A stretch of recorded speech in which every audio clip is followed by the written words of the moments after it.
عورتوں میں صبر بھی کم ہوتا ہے، حوصلہ بھی کم ہوتا ہے، اللہ نے انہیں عقل بھی کم دی ہوتی ہے، اس کی حکمت کا تقاضا ہے۔ اور پھر جو بی بی امیر ہو وہ کبھی غریب ہو جائے تو اس کے لیے جینا مشکل ہو جاتا ہے۔ غریب آدمی امیر ہو جائے تو گزارا ہو جاتا ہے، اور خدا نہ خواستہ امیر اگر غریب ہو جائے مشکل ہوتی ہے۔ سیدہ طیبہ طاہرہ حضرت خدیجہ الکبریٰ رضی اللہ تعالیٰ عنہ مکے کی ملکہ تھیں۔ آپ فرماتی ہیں 20 نوکرانیاں تھیں میرے گھر میں۔ توجہ ہے میری بات پر؟ یہ آگے آگے والوں کو سمجھ آ رہی ہے، کوئی ہاں نہ کر رہے ہیں، پیچھے والے تو بالکل گمسم ہیں۔ بھائی دوستو توجہ کرنا میری بات پر۔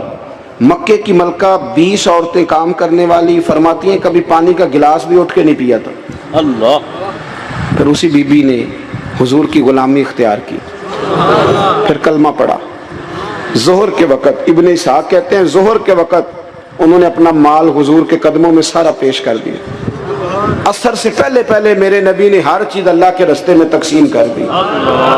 جس کی 20 کنیزائیں تھیں، پڑھو کنز الاموال، یہ حدیث اختلاف روایات کے ساتھ بخاری میں بھی موجود ہے۔ حضرت ابو ہریرہ رضی اللہ تعالیٰ عنہ فرماتے ہیں کہ سیدہ طیبہ طاہرہ حضرت خدیجہ الکبریٰ کے بارے میں محبوب نے فرمایا کہ خدیجہ میرے لیے کھانا پکا کے باورچی خانے سے نکلی، خود حضرت خدیجہ کپڑوں پہ پیوند لگے، خود چولہا جلایا، خود چولہا جلایا۔ اور وہ بی بی جس کے پاس ہر گھنٹے کے بعد نیا سوٹ تیار پڑا ہوتا تھا، اس کے کپڑوں کو پیوند لگے۔ جیم جان دا کچھ وسا نہیں، جان یار نو دے تشاد ہو جا، اس سے دل دے ہیں فساد سارے، دل دلبر نو دے تے آزاد ہو جا۔ جو رکھے آباد تے رو وسدا، تے جدوں کرے برباد برباد ہو جا۔ جدوں کرے برباد، ہاں پھر برباد بھی ہو۔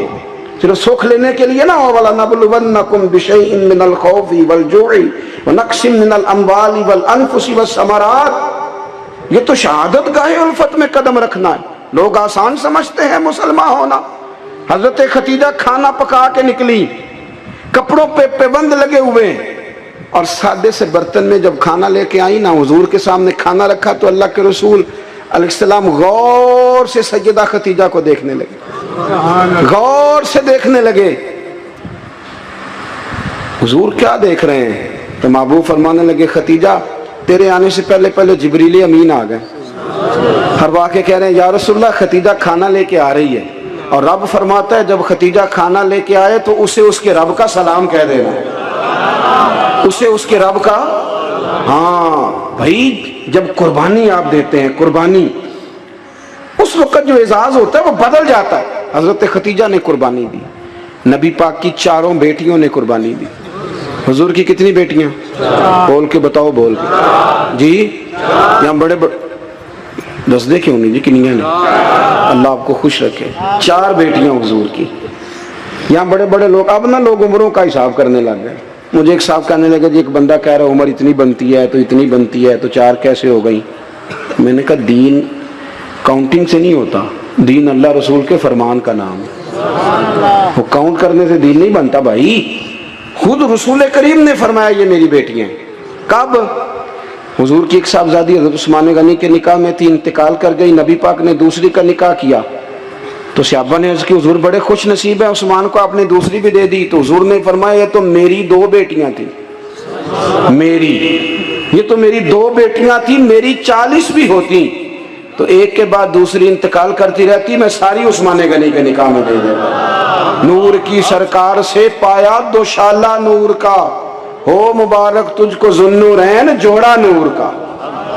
تو نبی کریم علیہ السلام کی 4 بیٹیوں نے، پتہ ہے آپ کو 2 بیٹیاں ابو لہب کے 2 بیٹوں سے بیائی گئی تھی۔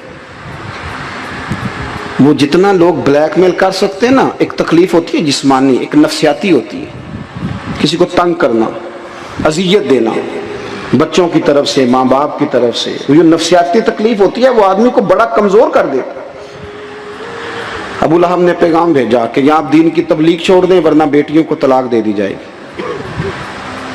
یہ جو دکھ ہوتے ہیں نا نفسیاتی ذہنی، یہ کرب ہوتے ہیں، یہ سہانے روح بنتے ہیں۔ ابھی نکاح ہوا تھا، رخصتی نہیں ہوئی تھی، یہاں آپ تبلیغ چھوڑیں یا طلاق دے دی جائے گی، میرے حبیب کریم نے فرمایا جو تیرا دل میں آئے کر، لیکن میں پیغام دین لے کے آیا ہوں تو یہ پیغام میں دیتا ہی رہوں گا۔ ان شہزادیوں نے قربانی دی، اصرار کیا، انہوں نے قربانی دی، طلاقیں مل گئی۔ حضرت زینب حضور کی بڑی صاحبزادی، سب سے بڑی شہزادی نبی کریم کی، ان کی بیٹی کے بارے میں صحیح بخاری کی حدیث ہے، صحابہ کہتے ہیں وہ حضور کی سب سے بڑی نواسی تھی جناب زینب کی صاحبزادی۔ جب حضور نماز پڑھنے آیا کرتے تھے تو انہیں ساتھ لایا کرتے، اور حضرت ابو دردہ کہتے ہیں میں نے اپنی آنکھوں سے دیکھا کہ جب حضور قیام میں کھڑے ہوتے تو بیٹی کو دونوں ہاتھوں میں رکھ، میری طرف دیکھیے جی، بیٹی کو دونوں ہاتھوں میں رکھ لیتے، اور جب حضور رکوع اور سجدے میں جاتے تو بیٹی کو نیچے کھڑا کر لیتے۔ حضرت زینب، ان کے بچے بھی تھے پہلے، جناب عمر بن عاص کے ساتھ ان کا نکاح بھی ہوا تھا۔ میری باتوں کی سمجھ آ رہی ہے آپ حضرات کو؟ مجھے دوست کہہ رہے تھے ذرا تقریر لمبی کرنا، میں نے کہا لمبی تو میں کرتا ہی نہیں، خیر الکلام ما قل ودل۔ لمبی تقریر، اعلیٰ حضرت رحمۃ اللہ علیہ نے لکھا ہے کہ کسی بندے نے کسی کا وقت ضائع کیا تو اس نے بھی قیامت میں حساب دینا ہے۔ کوئی بات کھینچ کے کر لی جائے، کسی کو ذرا آگے لے جایا جائے، کسی کو پتہ ہے نا ہمارا نعت کا کہتا ہے میں آخری شعر پڑھن لگا تو میں کہنا ایک باری پڑھی جی، ایک شعر 17 باری پڑھی ہے تو آخری نہیں ہوندا، میں 2 شعر پڑھنے میں کہ 2 باری پڑھی۔ اب ایک اور بیماری بھی لگی ہے، ایک جگہ میں حاضر تھا تو کہنے لگے حضرت صاحب میں تمہیں آج ایک نواں کلام سنانا ہے۔ میں کہ تو مہربانی کر کے مینوں کو پرانا ہی سنائی، میں نویں باج سوارے بھی کرنے پیندے نے، پرانا سنا کوئی پیر میر علی شاہ صاحب کا سنا، اعلیٰ حضرت بریلوی کا سنا، مولانا حسن رضا کی کوئی بات سنا، یہ کیا بات ہوئی؟ آمدام برسر مطلب جناب زینب گھوڑے پہ بیٹھی تھی، حبار بن اسود، حضرت زینب کے پیٹ میں بچہ تھا۔ ہمارے ہاں نا مکھی ماری جاتی ہے، حضور کے سارے خاندان نے قربانی دی ہے، سارے خاندان، توجہ رکھنا بات پر۔ جناب زینب کے جسم اطہر میں اولاد تھی، بچہ تھا۔ حبار بن اسود نے نا وہ بیٹھی تھی گھوڑے پہ تو نیزہ مارا گھوڑے پر یا اونٹ پر، گھوڑے کو نیزہ مارا، گھوڑا تیز دوڑا، جناب زینب گھوڑے سے گر گئی، ان کے پیٹ میں بچہ تھا، ضائع ہو گیا۔ پھر وہ کافی دیر علیل رہی، اسی بیماری سے ان کا وصال ہوا، وہ شہید ہوئی۔ بڑی تکلیف ہوئی نبی کریم کو، بڑی تکلیف۔ فتح مکہ کے موقع پر نا حبار بن اسود کلمہ پڑھنے آیا، سیرت ابن حشام والے کہتے ہیں جب وہ آیا تو اس نے چہرے پہ کپڑا رکھا ہوا ہے، نبی کریم علیہ السلام کی بارگاہ میں حاضر ہوا تو حاضر ہو کے نا عرض کرنے لگا یا رسول اللہ صلی اللہ علیہ وسلم کو بہت بڑا دشمن بھی آئے تو معاف کر دیتے ہو؟ حضور خاموش ہیں، گردن جھکی۔ پھر کہنے لگا بہت بڑا دشمن بھی آئے تو معاف کر دیتے ہو؟ حضور خاموش ہیں۔ تیسری دفعہ اس نے چہرے پہ نقاب ڈالا تھا نا، حضور بڑا دشمن بھی آئے کلمہ پڑھے تو معافی ہے؟ حضور نے چہرہ اٹھایا تو آنکھوں میں آنسو تھے۔ حضور فرمانے لگے حبار یہ چہرے سے کپڑا ہٹا، بیٹیاں بھولا نہیں کرتی، تو کلمہ پڑھ میں تجھے بھی معاف کرنے کو تیار۔ بیٹیاں بھولا نہیں کرتی، تو پڑھ کلمہ۔ پورے خاندان نے قربانی، پورے۔ حضرت سیدہ فاطمہ الزہرا سے کسی نے پوچھا تھا بی بی صاحبہ دین کے لیے سب سے پہلے آپ کو کب تکلیف اٹھانی پڑی؟ حضرت فاطمہ فرماتی میں چھوٹی سی تھی جب میری اماں وصال کر گئی، اور جب جناب ابو طالب وصال کر گئے تو مجھے کسی نے پہلے دن جب میں نے یہ تکلیف دیکھی اور صحیح کسی نے مجھے آ کے بتایا کہ فاطمہ نبی پاک علیہ السلام نا حرم کعبہ میں سجدے میں تھے، اونٹ کی اوجڑی بڑی وزنی ہوتی ہے، حضور سجدے میں تھے، ابو جہل نے 2 لوگوں سے کہا تو انہوں نے اونٹ کی اوجڑی لا کے نا نبی پاک کے سر پہ رکھ دی۔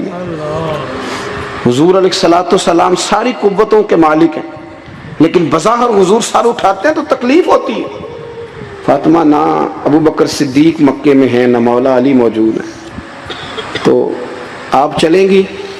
بی بی صاحبہ کہتی ہے میں اس عمر میں چہرے پہ نقاب ڈال کے نکلی، اس عمر پہلے دن نکلی، اماں چلی گئیں، پہلے دن میں نکلی، اور جب میں حرم کعبہ میں گئی تو میں نے لوگوں کو اپنے باپ پر معاذ اللہ ہنستے ہوئے دیکھا۔ کہتی میں نے کھینچ کے اوجڑی حضور کی اتاری، نبی کریم نے میرا چہرہ دیکھا تو حضور رو پڑے۔